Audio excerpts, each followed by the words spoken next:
So welcome to our very first artist profile for Nebraska Artists Carry the Future. We're here with Sara Bucy, Hello. who is a jeweler. What are you working on? I'm working on a remake of a wedding ring set. So I took an old wedding ring and I melted down the gold and I'm remaking it into a new, more modern design for a woman. Excellent. Well, you can work while we talk.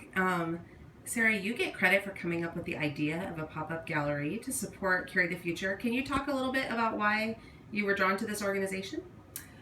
Well, I have actually been to the Middle East a couple different times myself. And I was there at the beginning of the Syria crisis. I was in Lebanon. And I saw lots and lots of people coming into Lebanon and the effects that it was having on the family that I was staying with. The amount of refugees was insane, and people were frustrated from everywhere. So I kind of have a personal connection to it. And then I do love to give back. I just had a little girl, and so our finances have been crunched a little bit. Haven't been able to give as much as I used to before I had a daughter.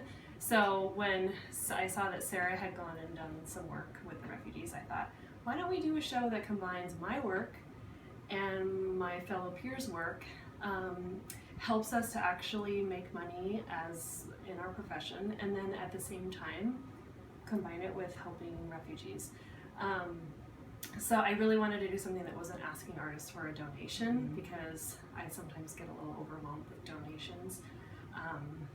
The silent auctions are great and wonderful. There's so many wonderful causes that they support, but I wanted to do something different that we could really support both at the same time. So we're doing, and I approached Sara, you, and I think I'm going to be great because all the artists actually get to sell a body of work.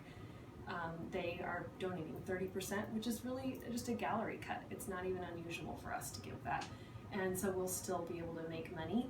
And then it'll be kind of like a joining the community together. You don't even have to stay for the whole event. You can just show up and buy something and say hi and then head on your way and go out to dinner with your friends or something. That's why I wanted it to be fun.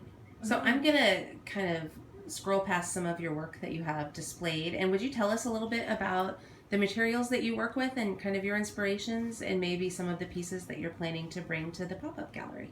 Yes, okay. I work with sterling silver, precious stones, semi-precious stones. I like to use some found objects and some unusual sometimes I'll use plexiglass. I use old leather and found antlers. These are plexiglass and gold and mother of pearl. Often I'll find mother of pearl and cut it apart from old pieces and reuse it, because mother of pearl, you have to be careful with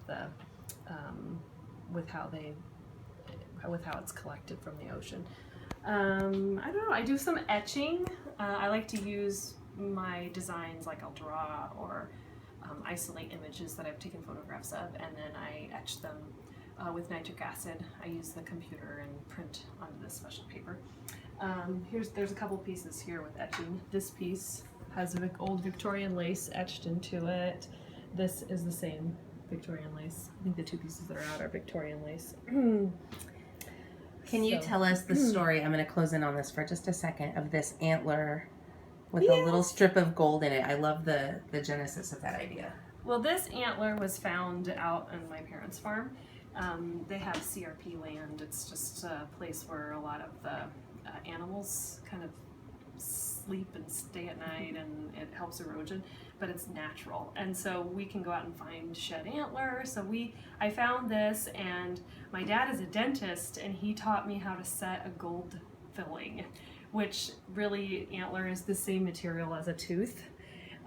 So it's set by routing out a lip around the top shape, and then you just really press the pure gold into the space. And it's just like you would set a gold filling, which I did like 3 little dots on one side and a line on the other.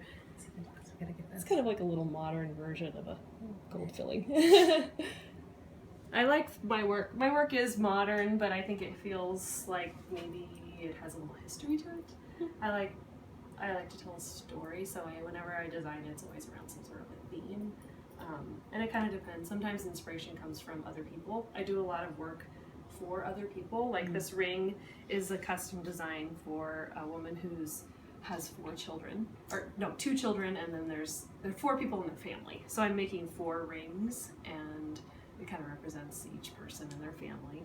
I like to just kind of take a story and then create a visual representation of it. That's kind of, I think everybody has to get an inspiration for somewhere, so it comes from all over places.